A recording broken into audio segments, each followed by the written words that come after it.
ఏపీలో ఎండలు మంటెత్తిస్తున్నాయి. రాబోయే రోజుల్లో రాష్ట్రంలో ఎండ తీవ్రత మరింత పెరుగుతుందని వాతావరణ శాఖ బాంబ్ పేల్చింది. ఇవాళ రాయలసీమ, కోస్తా జిల్లాలో 42 డిగ్రీల నుంచి 44 డిగ్రీల మధ్య గరిష్ట ఉష్ణోగ్రతలు నమోదవుతాయని హెచ్చరించింది. వంట చేస్తుంటే గ్యాస్ అయిపోయిందిరా, సిలిండర్ తీసుకురా బండి. కుక్కని తీసుకురా. నువ్వు వండలానా ఇంకోటి ఎందుకు? కుక్క కాదు, కుక్క.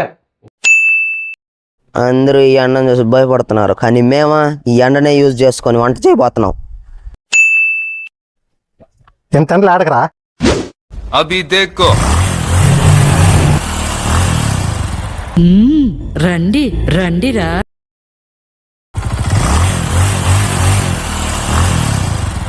చిన్న మా వాళ్ళు ఎట్టు వచ్చినారా, అన్న కనిపించినారా?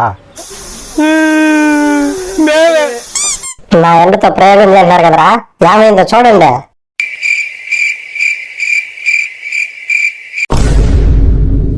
బతకండి బతకండి అంటే వినలేదు కదరా, కోత మొదలైంది.